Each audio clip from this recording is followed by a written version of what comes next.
ये है खबरों की खबर और आप देख रहे हैं खबरों की खबर टीवी। मैं सज्जाद नोमानी आप सब भाइयों और बहनों को मोहब्बत भरा सलाम पेश करता हूँ। महाराष्ट्र में जो इलेक्शन आने वाले हैं स्टेट असेंबली के, ये बात आप सब जानते हैं कि अब ये आम असेंबली इलेक्शन नहीं रहा है। बड़ी हद तक इस इलेक्शन का असर भारत सरकार और भारत देश के मुस्तकबिल पर पड़ने वाला है। ये बात किसी सबूत की मोहताज नहीं है कि मुल्क के अक्सर बाशिंदे, भारत के अक्सर नागरिक दिल्ली सरकार में बदलाव चाहते हैं। सन 2014 में बहुत से लोगों ने वोट दिया, उनको 15 लाख रुपए हर एक के बैंक अकाउंट में आ जाएंगे, इस वादे पर यकीन करके नौजवानों ने उनको वोट दिया इस उम्मीद पर कि हर साल 2 करोड़ नौजवानों को जॉब मिलेगा। ये वादा भी मोदी सरकार पूरा करेगी। किसानों ने वोट दिया इस उम्मीद पर कि ये वादा जो मोदी कर रहे हैं, बीजेपी कर रही है, कि किसानों की आमदनी, सालाना आमदनी दुगनी हो जाए।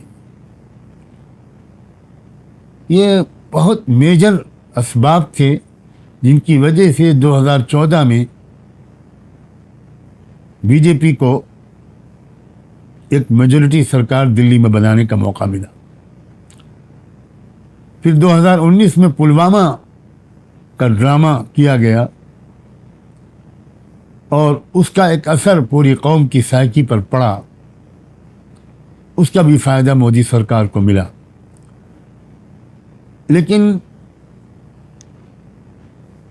10 साल के अरसे में नौजवानों ने भी समझ लिया, किसानों ने भी समझ लिया, 15 लाख किसी के अकाउंट में नहीं आए। महंगाई बहुत बढ़ गई, बेरोज़गारी बहुत बढ़ गई, किसानों को लंबा एहतिजाज करना पड़ा, सैकड़ों किसानों को जान देनी पड़ी। तो उसके नतीजे में 2024 के लोकसभा इलेक्शन में मोदी सरकार को अक्सरियत नहीं मिली और बैसाखियों पर उस सरकार को चलना पड़ा। और इस बात में भी जानने वालों को कोई शक नहीं है कि अगर 79 सीट्स पर काउंटिंग में घोटाला न किया गया होता तो आज मोदी सरकार अपोजिशन में बैठी होती। अब एक मौका मिला है महाराष्ट्र में, महाराष्ट्र के वोटरों को। मैं सबसे पहले तो तमाम महाराष्ट्र के वोटरों से ये अपील करना चाहता हूं कि वो आने वाले चुनाव में 100% वोट डालें।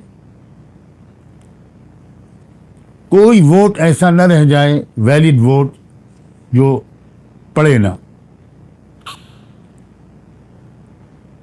इस बात की भी अपील करता हूं कि अपने वोट्स को तकसीम न होने दें, विभाजित न होने दें।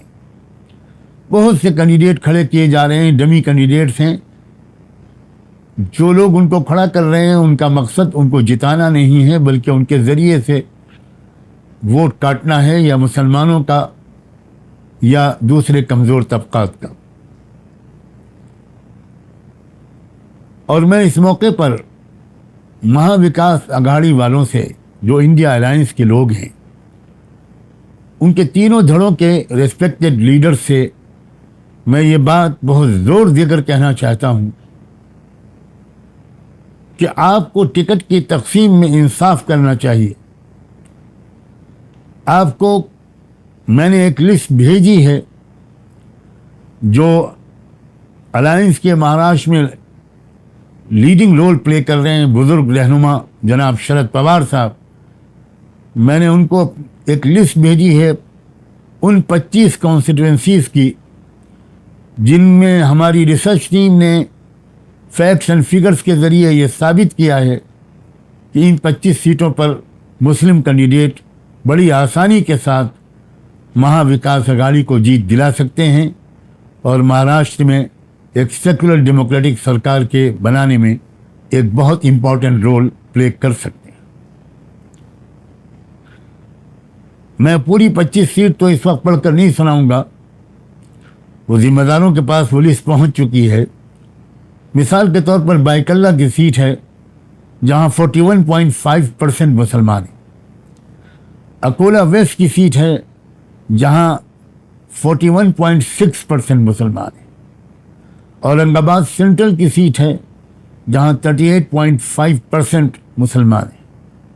औरंगाबाद ईस्ट की सीट है जहां 37.5% मुस्लिम आबादी है और बांद्रा वेस्ट की सीट है जहां 30% मुस्लिम आबादी है।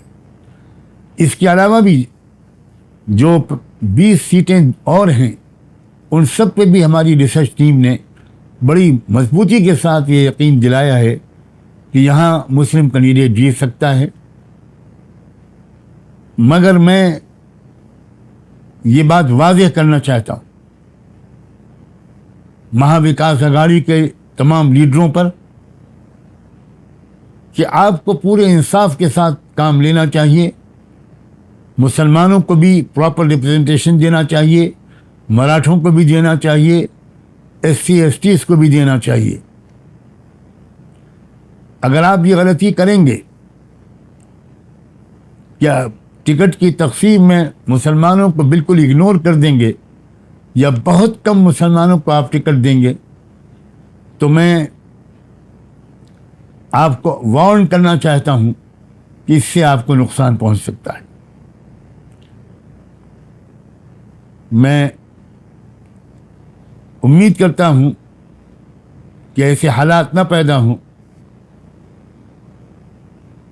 कि आपको नुकसान पहुंचे और फासिस्ट ताकतें डिवीज़न ऑफ वोट्स की वजह से आगे बढ़ जाएं, या जब मुख्तलिफ कम्युनिटीज़ के वोटर्स देखेंगे कि हमारी कम्युनिटी का रिप्रेजेंटेशन नहीं है तो वोट देने ही नहीं निकलेंगे वो। क्योंकि इस बात की बहुत शिकायत है, मैं बहुत साफ लफ्ज़ों में कहना चाहता हूँ, हम जब मुस्लिम आवाम से बात करते हैं महाविकास अघाड़ी के बारे में, इंडिया अलायंस के बारे में, तो हमसे पूछा जाता है कि एक तरफा तौर पर हम उनको वोट दें और वो हमारे लोगों को टिकट न दें, ये कब तक चलेगा। इस सिलसिले में पब्लिक के गुस्से को आप मामूली मत समझिए, क्योंकि दूसरे ऑल्टरनेट्स भी खड़े हो रहे हैं, दूसरे मुतबादिल खड़े हो रहे हैं। आपको मुझसे ज़्यादा उसके बारे में खबर होगी। मैं जहां वोटरों से अपील करता हूं, वहीं लीडरों से भी अपील करता हूं कि अभी भी वक्त है, आप प्रॉपर रिप्रेजेंटेशन हर कम्युनिटी को दे। आबादी के लिहाज से आप उनको टिकट बांटें और अच्छे साफ सुथरे कैंडिडेट्स सामने लाएं, ताकि हम जैसे लोग जिनका कोई पर्सनल इंटरेस्ट नहीं है, जो सिर्फ इस मुल्क को उन फैसिस्ट ताकतों के हाथ में जाने से रोकना अपना मजहबी, इंसानी और वतनी फरीज़ा समझकर इस बारे में भी कुछ मेहनत करते हैं, हम जैसे लोग खुलकर आपके हक़ में अपील कर पाएँ। मैं उम्मीद करता हूँ कि मेरी ये बात आपके जो टॉप लीडरशिप है उन तक पहुँच जाएगी और वो इस पर सीरियसली गौर करेंगे। आप सबका बहुत बहुत शुक्रिया। सानी इंटरनेशनल हज उम्रा टूर्स एंड ट्रैवल्स। हज उम्रा जाने के ख्वाहिशमंद हजरात स्क्रीन पर दिए गए नंबर्स पर कॉल करें।